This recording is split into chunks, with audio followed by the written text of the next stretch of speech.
Hello, we're back to Dr. Prasad's office.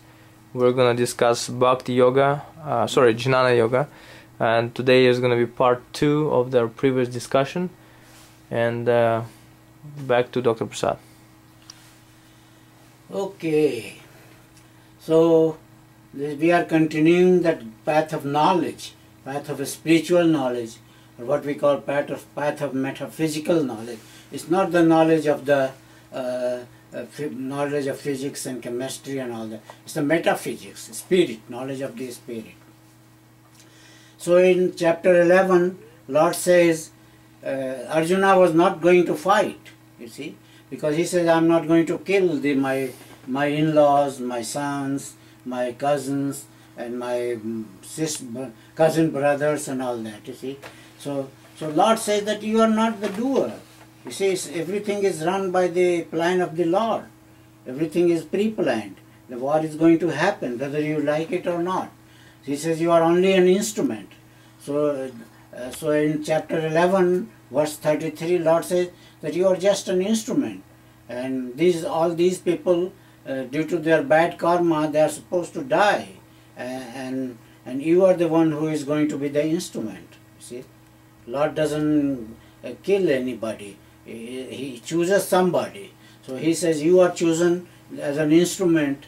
So that's why when you do certain things, you don't think yourself to be the doer, but you think you are the instruments in the divine hands.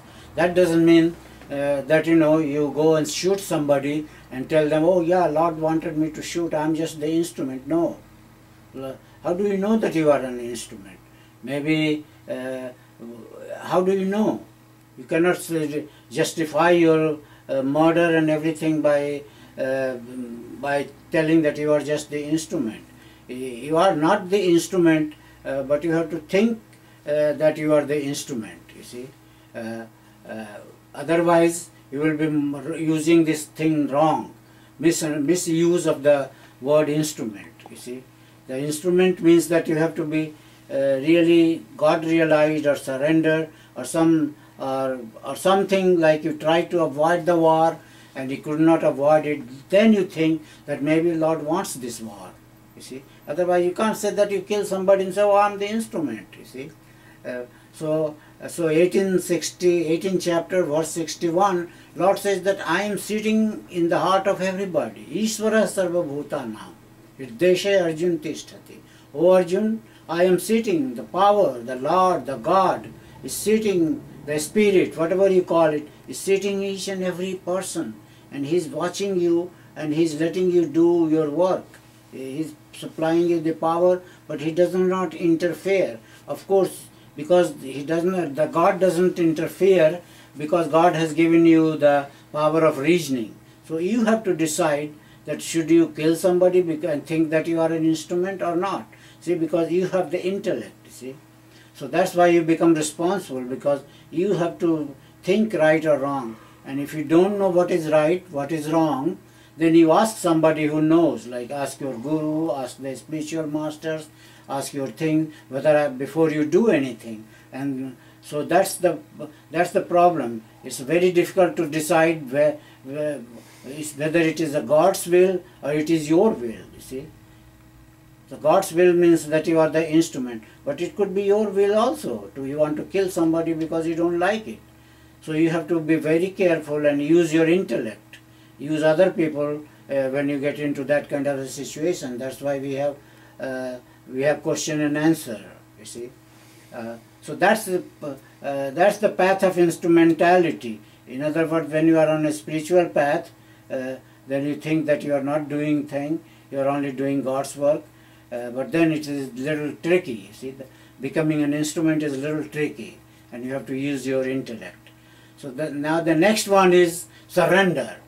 The surrender in Hinduism is the very important thing. Is verse 1866 over there. Yeah, surrender. The Lord says in the light towards the end of the 18th chapter is the end of the Gita. So we are now, last 3 verses we are going to discuss is in chapter 18, towards the end, because it's very important and very difficult.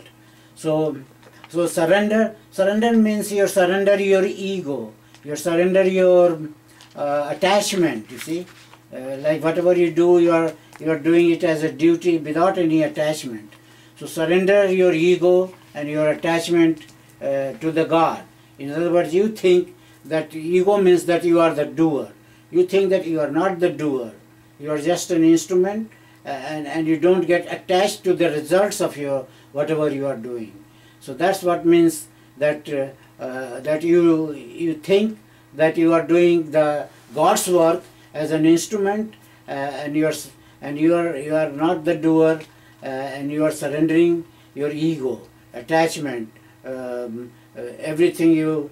That's why before you do anything, you remember God, that I am going to do anything, please give me the power. And of course, before doing anything, you think about whether it is the right way to do it, or you are just thinking that you are doing it for God, but you are doing it for yourself, you see.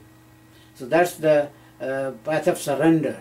It's very difficult and very advanced, and you have to read more about it. We have very good explanation in our book, about a page of explanation on verse 1866. It's a very powerful verse.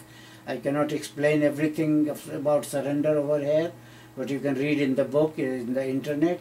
Our books are available free for downloading on the internet.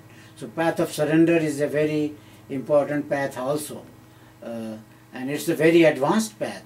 Right in the beginning, you don't know how to surrender. Surrendering is not that easy. Surrendering to the will of God. In other words, you think that everything is happening according to the laws of nature. It is His law that is happening everything. You see, so that's the path of surrender.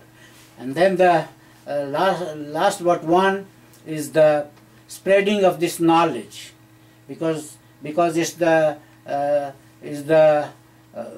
lack of metaphysical knowledge, lack of this knowledge is the root of all evil, because people don't understand who they are, what is this world, why we are over here. So that's why they fight and all that. So Lord says that spreading this message of Gita is a very good service to the society, and that's why our society wants to spread this knowledge through the books, through the opening of the branches, and through this question and answer. And we have a Gita radio where we discuss all these things. You can listen to it 24 hours. So doing this, spreading this knowledge among the people by any means you are capable of. We have the books available. You can buy from us and you can distribute it. It's $1 a book or 50 cents a book if you buy, and you can distribute it to you. Sometimes we give it free. So you can, this way you are spreading this knowledge and you are making somebody a better person. Our books goes to the prison, and we had comments from some of the prisoners that if they had read this Gita before, they wouldn't be in prison. You see, because these books or this knowledge is so powerful that it makes you a better person. That's why spreading of the knowledge is considered the highest service to God. You see, no matter whatever religion you believe in it, you spread the teachings.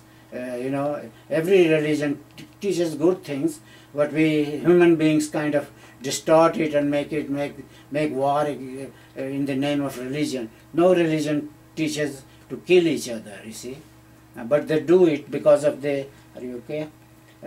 So spreading this knowledge is a very good practice, and it's that way. When you are spreading the knowledge, then you also learn. You see, because you are thinking about it. You give lecture, whatever you can to spread the knowledge. You can distribute books. You can attend. You can answer questions. You can read it, or you can explain it to your children, to your wife, in a simple term. So spreading this knowledge is very important, because the lack of knowledge, which is the source of all evil in this world, people don't know what they are doing, right? Like Jesus said, that they don't know what they are doing, you see. That means ignorance. Ignorance is the mother of all the evil. So, and only way you can remove the ignorance of the metaphysics, ignorance about the spirit, is that spreading this knowledge. And this knowledge is non-sectarian. It has nothing to do with religion.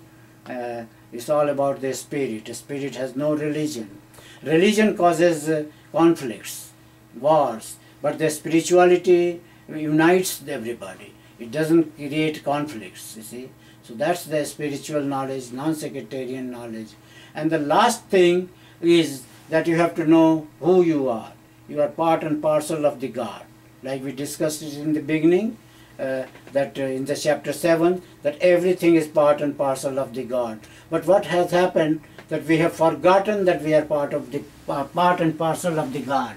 Everybody is part and everybody, whether it's an animal or the plant or the tree or the human beings, everybody is part and parcel of the God, because it's the same spirit. We are all children of God. In Christianity also it says we are all children of God, and so that way we are connected.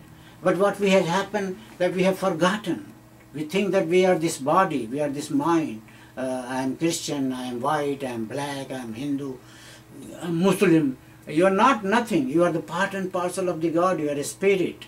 In the spirit you are the same, you know. But what has happened, that is due to ignorance. We have forgotten that we are the part, and we think we are the body, you see. And that's why we are just trying to, all the problems are because we don't think that we are the spirit and we are the same. So when you spread this knowledge, you tell them that you are the God. Even Jesus said that you are gods.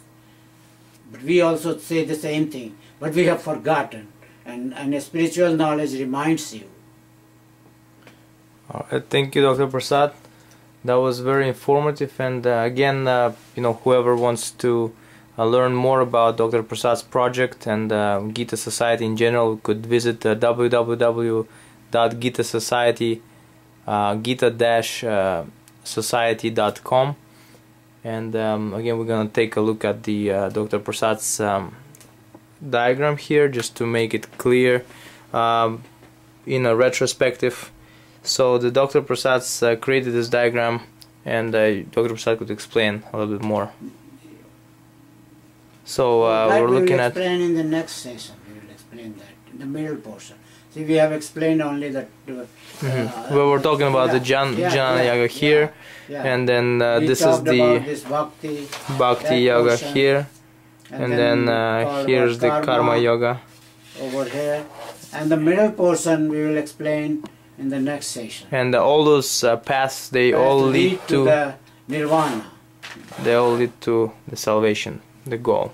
And we will explain those verses, how that they are connected. All these three paths are connected, interconnected, right?